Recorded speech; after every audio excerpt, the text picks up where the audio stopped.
ഏറിയാൽ 70 അല്ലെങ്കിൽ 80 എന്ന് ഈ വചനത്തിലൂടെ കടന്നു പോകുമ്പോൾ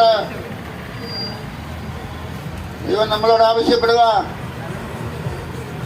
നീ അനുദപിക്കണം, മാനസാന്തരപ്പെടണം,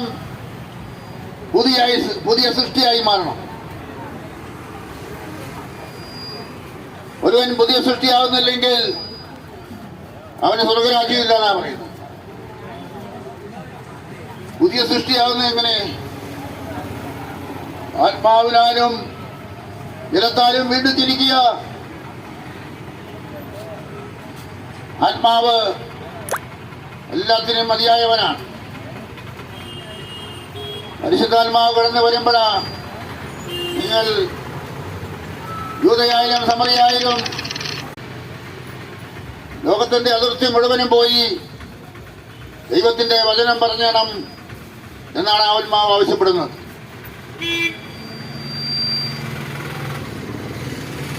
വീണ്ടും യേശു ക്രിസ്തു എന്തിനാണ് ഈ ഭൂമിയിലേക്ക് കടന്നു വന്നത്? പാപികളെ രക്ഷിക്കുന്നതിന് വേണ്ടിയാണ് യേശു ഈ ഭൂമിയിലേക്ക് കടന്നു വന്നത്. എല്ലാ മനുഷ്യരുടെയും രക്ഷയാണ് അവിടുന്ന് ആഗ്രഹിച്ചത്. ചില മനുഷ്യരെങ്കിലും എന്നോട് യോജിച്ചിട്ടുണ്ട്, ക്രിസ്ത്യാനികളുടെ ദൈവമല്ലേ യേശു എന്ന്.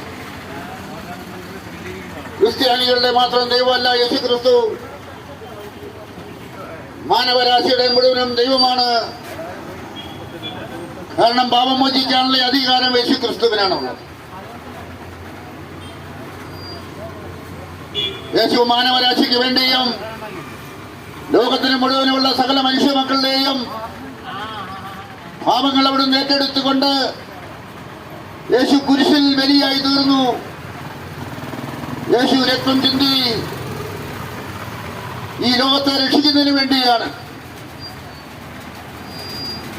അപ്പോസ്തല പ്രവർത്തനം 16:31 ഇപ്രകാരം പറയുന്നു, കർത്താവായ യേശു ക്രിസ്തുവിനെ വിശ്വസിച്ചാൽ നീ നിന്റെ കുടുംബവും രക്ഷ പ്രാപിക്കുമെന്ന്. ഈ രക്ഷാ സന്ദേശവുമായി കടന്നു വരുമ്പോൾ ഈ രക്ഷ നമുക്ക് സ്വന്തമാക്കണം. ഈ രക്ഷയിലൂടെ നമ്മൾ കടന്നു പോകണം. ഇതാണ് ദൈവം ആഗ്രഹിക്കുന്നത്. ദൈവം ആഗ്രഹിക്കുന്ന രക്ഷ ഇതാണ്. യേശുവിനെ രക്ഷകനും നാഥനും സ്വീകരിക്കണം. അതുവഴി നമ്മുടെ ആത്മാവിന്റെ രക്ഷയാണ് അവിടുന്ന് ആഗ്രഹിക്കുന്നത്. ആത്മാവിന്റെ രക്ഷ, ആത്മാക്കളുടെ രക്ഷ